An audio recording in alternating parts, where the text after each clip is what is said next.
And the Oscar goes to Leonardo DiCaprio.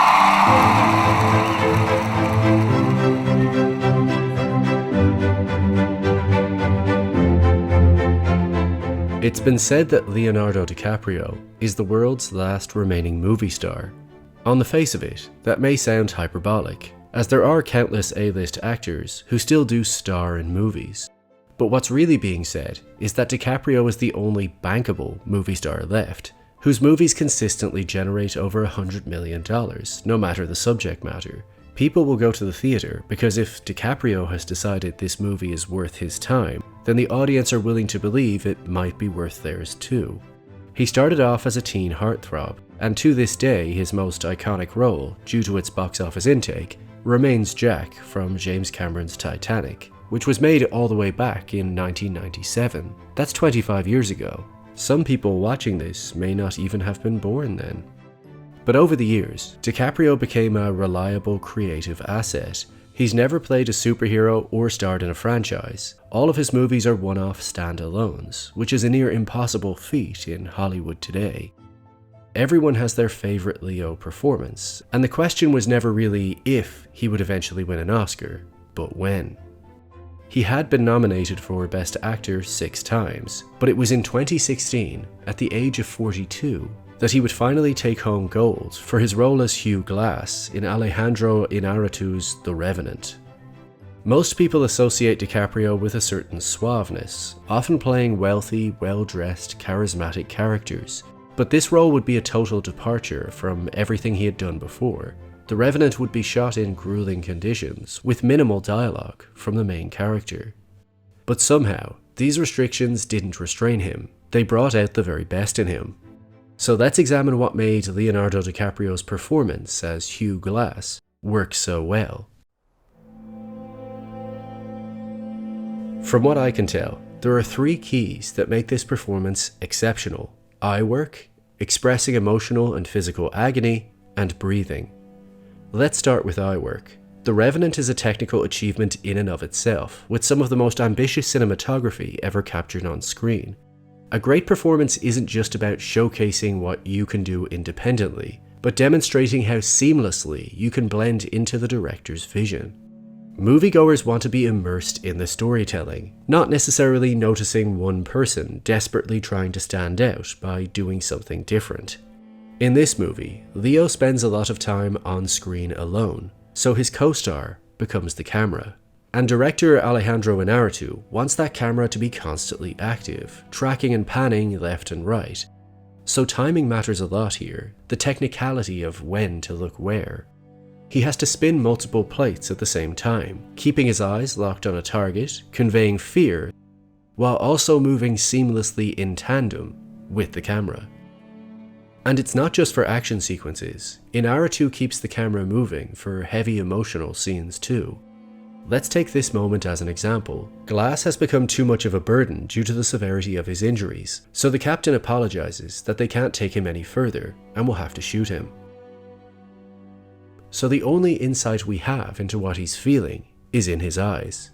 Firstly, he looks up at the captain, eyes flickering and bulging as he comes to terms with what's being said. Then his eyes center back forward to communicate that he's now focusing on the physical pain he's experiencing inside himself. Then he looks over to his son, triggering the camera to move too in order to show off his desperation to keep his father alive.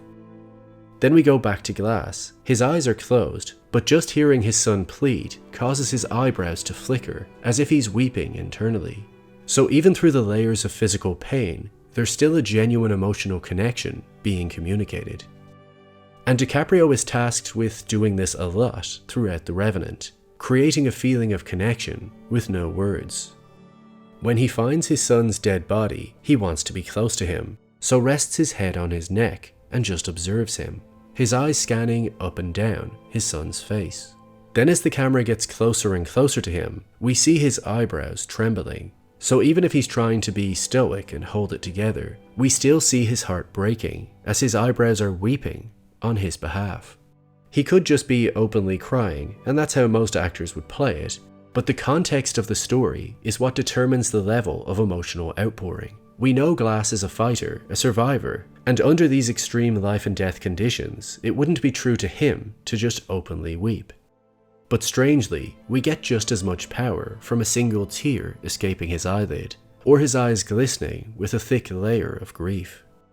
It shows us the strength of this character, that even though he feels everything, he fights the emotion back to not be completely vulnerable, as he's still battling to survive and must stay situationally aware. Eye contact is a big part of Glass's dynamic with Fitzgerald. When he tries to tarnish his name and call him a traitor, Glass won't even look at him, just polishes his rifle, and when confronted up close, still won't look at him until he threatens him, and only then do his eyes lock onto his target. As far as I can tell, my place is right here on the smart end of this rifle. You move along, Fitzgerald! When Fitzgerald tries to suffocate him, he tells Glass to blink to give him the signal to ease his suffering. So DiCaprio tries to hold his eyes open for as long as possible, and look at these little micro eye movements, slowly tracking to Fitzgerald, then looks up to further emphasize that he's not trying to blink. Then back to Fitzgerald, looking him in the eye as if to say, "Do not do this." And then he finally closes his eyes instead of blinking, again trying to distinguish the difference between blinking and closing his eyes. So without saying a word, so much is still being communicated. As viewers, we go on an emotional journey, watching Glass trying to survive with just his eyes, in a situation he's totally powerless in. This same intensity is given later, when Glass sits down to tell the captain what happened. He looks out the window, unable to make eye contact. After he's asked if Fitzgerald murdered his son, he turns and looks at the captain to convince him to let him go and take his revenge, coming to terms with the reality that he's not afraid to die. Now here's two separate shots, one mid-shot and one close-up, but both involve Leo staring at the captain with no blinking whatsoever, for 30 seconds each. It's a small choice, but by not blinking, it's a callback to earlier when he wouldn't blink to give in to death yet. And it also communicates to us that his revenge is all that matters to him. And this is what makes a performance whole. He's not just telling us what he wants, he's showing it through his body language and eyes. The next key is expressing emotional and physical agony. The Revenant is all about pain and survival, and even though we've seen DiCaprio showcase his dramatic intensity and capabilities before, this role shows us something more intimate. Let's look at the most famous scene, the bear attack.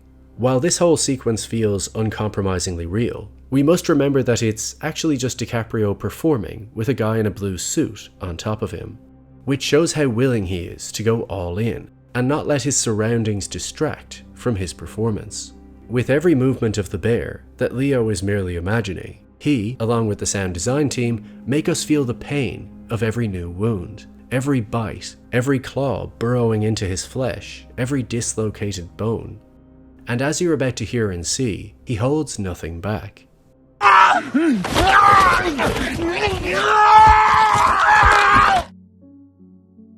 And now in the aftermath, he has to writhe in pain with each new movement, revealing to us which limbs create the most agony as he crawls. We feel every heaving motion with him because DiCaprio is selling us on the pain he's experiencing. Sometimes it's important to just remember how bad this movie could be if the performance was in any way lacking. The cinematography would still be a 10, but if we didn't feel what Glass is feeling, we would get bored of watching an actor just pretend to be injured for 2 hours straight. But instead, the physicality of the performance is uniquely captivating. It's as if we can feel his body's vital organs battling to keep functioning, and all the while, we just have his eyes to tell us that he's still in there. The performance is the story, just watching his wounds heal, as he goes from barely able to crawl to almost able to walk, all while grieving. Let's take a look at the scene in which Glass has to watch Fitzgerald murder his own son. The premise is horrifying enough that the character is a prisoner in his own body and powerless to do anything to stop it. But here's how DiCaprio plays it.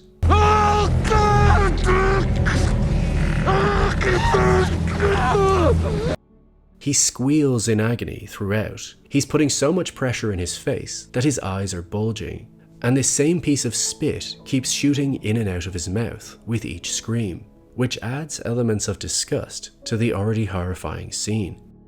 We're used to seeing him play wealthy, suave, romantic types, but there's nothing flattering about this performance. It's up close, raw, and ugly. Which leads into our final key, breathing. Because the character's lungs and throat have been damaged in the attack, he cannot speak for the entire middle section of the story. But DiCaprio still uses every tool at his disposal. He's not just acting with his facial expressions and eyes, but his breathing. We always hear the strain in each breath as the agony rattles around inside of him. But this is where he masters it. Notice how DiCaprio changes his breathing from heavy to soft when he sees his son's blood that he spat onto the snow.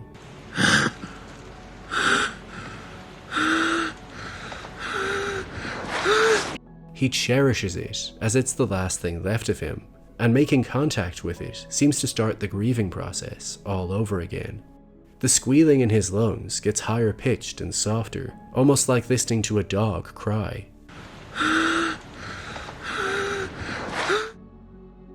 No words need to be said because the tone of his breathing is speaking to us. When he tries to explain his injury to a native, he can barely speak, so we hear the air squeaking through his throat.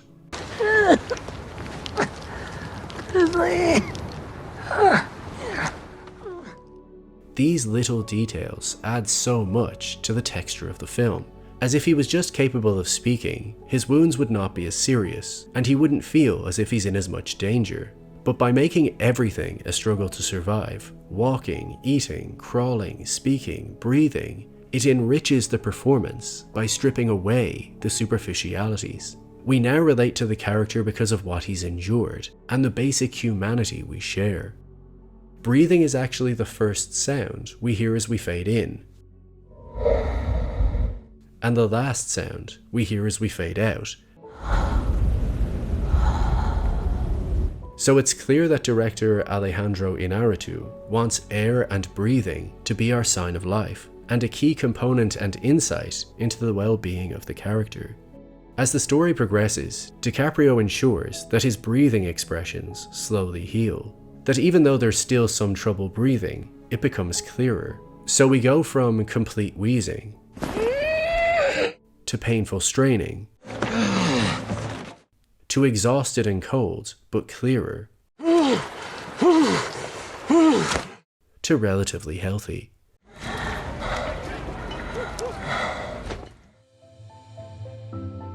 Maybe you personally prefer some of DiCaprio's other performances that are more flashy or entertaining, but there is a rawness to The Revenant that can't be denied. He chose to strip away the superficialities and subject himself to harsh filming conditions. It's a dirty, grubby performance, filled with spit and mud and wheezing and screaming and aching and staring and grieving. Just a man struggling to survive with an equal measure of physical and emotional wounds weighing him down. And DiCaprio didn't shy away from showing us how far he's willing to go, to continue to master his craft. But what do you think? Did this performance deserve the Oscar? Or was it just the most unexpected and against type? Was this DiCaprio's best role, or just his most grueling? Let me know in the comments section. So thanks again to Scentbird for sponsoring this video. Be sure to click the link in the description and use my promo code OBSERVATION to get 55% off your first month today. And as always, if you enjoyed the video, don't forget to like it and leave a comment, and thank you to my patrons for their consistent support that really helps me to continue to produce videos for you every week.